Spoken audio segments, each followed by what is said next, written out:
Olá, alunos do sétimo ano, tudo bem com vocês? Sejam bem-vindos aí a mais uma videoaula de ciências. E galera, na aula de hoje nós vamos estudar aí a distribuição das espécies na Terra. Desde já eu peço que vocês peguem o livro didático de vocês e me acompanhem lá na página 17. Vamos lá?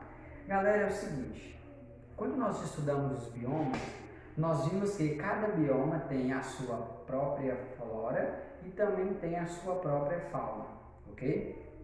Só que tem espécies que podem ser exclusivas daquele bioma, como tem outras espécies que têm uma facilidade em se adaptar para outros biomas.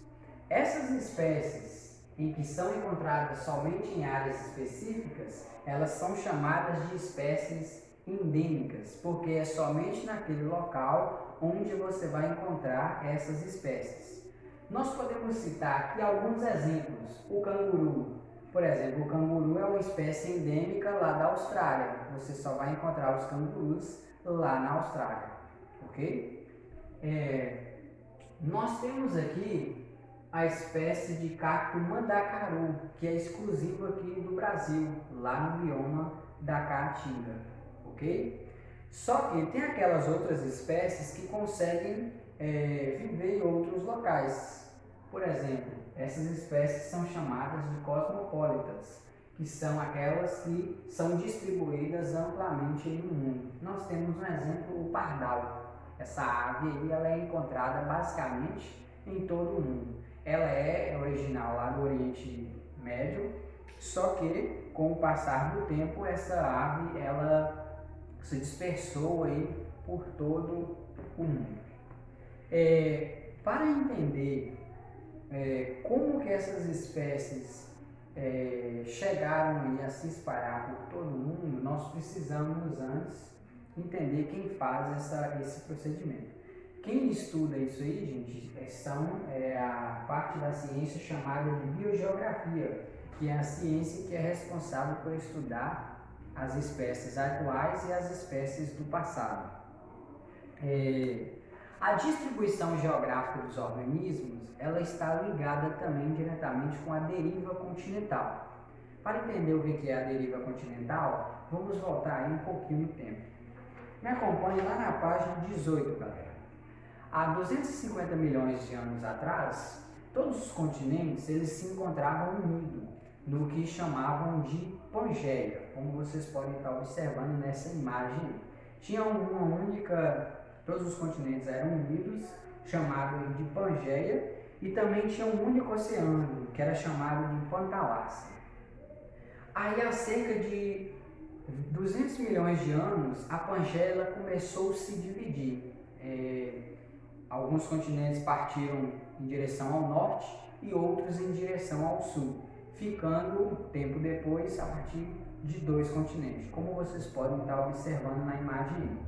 Um mais ao norte chamado de Laurásia e outro mais ao sul chamado de Gondwana. Tempo depois, com o auxílio aí das placas tectônicas, esses continentes eles foram se espalhando ainda mais. Hoje em dia, por que as pessoas elas descobriram aí que os continentes eram unidos? Existem várias coisas que podem aí mostrar que os continentes eram unidos no passado. Uma das coisas é, se você observar o globo, o mapa mundi, você pode perceber que alguns países aí, alguns continentes, se encaixariam perfeitamente com outros se você juntarem. Só que não é só isso que contribui para que todos eles fossem unidos no passado. Há também espécies que, por exemplo, que foram encontradas em dois continentes onde tinham um encaixe parecido. Outra coisa também é o tipo de formação rochosa. Por exemplo, a formação rochosa litorânea do Brasil é semelhante à formação rochosa lá do oeste da África, ok? Mais embaixo aí vocês têm aí uma atividade que está disponível no material de apoio de vocês, que mostra aí como eram unidos todos os continentes antigamente. É bom que vocês podem ter uma noção aí de como era a Pangeia. Então, para isso, vão lá no material didático de vocês, recortem lá os continentes e depois tentem uni-los. Outra coisa aí que eles descobriram que os continentes eram unidos é os fósseis de plantas que foram encontrados, por exemplo, na América do Sul e lá na África, ok? Façam aí essa atividade e depois retomem aí o vídeo novamente. Continuando aí, galera, na página 19, nós vamos estudar aí as placas tectônicas, que foram as responsáveis por dividir todos os continentes que nós temos hoje. E ela ainda continua se movimentando e separando ainda mais esses continentes. Olha só, como que essas placas se movem? Vocês já estudaram lá no 6º ano sobre o centro da Terra. E no centro da Terra existe uma massa pastosa que é chamada de magma, que tem uma temperatura altíssima, com cerca de 1000 graus Celsius. O que acontece? O magma, quando ele está próximo do núcleo da Terra, ele se encontra de forma líquida mesmo, bem derretida. Quando esse magma sobe, quando vai chegando próximo da superfície, ele esquenta, ele se resfria e vai se solidificando. Com essa solidificação, ele volta novamente para o centro, em direção ao centro da Terra, e o ciclo se inicia novamente. É com essa movimentação do magma de sobe e desce que movimenta as placas tectônicas. E as placas tectônicas, elas podem ter aí alguns movimentos. Nós temos aí os movimentos de convergência, que é quando uma placa choca com a outra, e nós temos também o movimento de divergência, que é quando essas placas se afastam. Quando as placas elas se juntam, é formado uma cadeia de montanhas. Claro, gente, que esses movimentos ocorrem com muitos anos. E também, quando essas placas se afastam, é gerado aí algumas lacunas, criando os vales aí. Também essas placas são responsáveis aí por terremotos e tsunamis na Terra, ok? Mais embaixo aí vocês podem estar observando aí os limites dessas placas tectônicas. Nós temos aí a placa norte-americana, a placa do Caribe, Caucaso, placa do Pacífico, placa sul-americana, placa Nazoa, placa africana, placa eurasiana, placa do Irã, arábica, entre outras aí. Galera, onde tem a linha vermelha aí, é onde que ocorre o choque dessa placa ou o afastamento dela. As setas aí no livro de vocês estão indicando qual é o movimento que a placa está realizando. Os países que estão aí na divisão dessas placas são os países que mais sofrem. No caso aí, vocês podem estar observando aí, o Japão ele está situado em cima aí de duas placas. É por isso que constantemente lá no Japão acontecem terremotos e tsunami. Aqui no Brasil não acontece porque nós estamos sobre a placa, nós não estamos na divisão entre duas placas. É por isso que nós não temos aí terremotos constantes por conta dessas placas.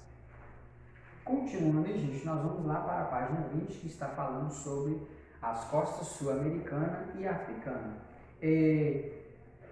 Aqui, gente, nós podemos observar, claro, que olhando no mapa mundi, a gente pode perceber que claramente o Brasil se encaixaria com a África do Sul, com a África. Mas, o que acontece? Vamos aí então para a página 20.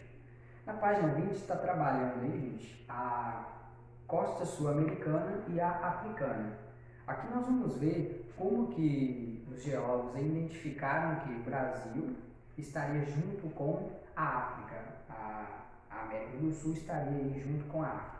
Claro que olhando no mapa mundi você pode perceber que encaixaria perfeitamente a América do Sul no lado oeste da África, certo? Só que não é fato suficiente para determinar isso. Uma das coisas foi que a formação rochosa, olha só, na página 21 vocês têm duas imagens, A e B. A primeira imagem é uma formação basáltica no Brasil, lá no Rio Grande do Sul. Na letra B, nós temos uma formação basáltica na Namíbia, isso aí lá na África. Como você pode perceber, essas duas formações basálticas são formadas pela mesma coisa. Um dos fatos em que eles constataram que, ao longo de milhões de anos atrás, a costa da América do Sul estaria ligada com a costa da África. Outro fato muito importante aí também foi sobre o fóssil aí do Mesossauro, que foi um dinossauro pré-histórico aí. O que acontece? Esse dinossauro ele é um dinossauro de água doce. E como nós temos aí o Oceano Atlântico entre a América do Sul e a África, o oceano ele tem a água salgada. Como ele era um dinossauro de água doce, não teria como ele ter atravessado essa distância toda para chegar até aqui no Brasil. Então, por isso eles constataram que há muito tempo atrás esses dois continentes eram unidos por conta disso. Não teria como esse animal ter nadado tanto para chegar ao outro continente, já que ele era um dinossauro de água doce. Ok? Na página 22, galera, nós temos aí um Fazendo Ciência, com o que vocês podem estar fazendo na casa de vocês, que é a ação da separação entre a costa sul-americana e a africana. Experimento muito simples aí, simbolizando a ação das placas tectônicas. Agora vocês vão fazer as atividades da página 22 e 23 do livro didático de vocês. E lá no livro de atividades, pessoal, vocês vão fazer a página 13 até a página 15, ok? Bons estudos para vocês e até a próxima aula.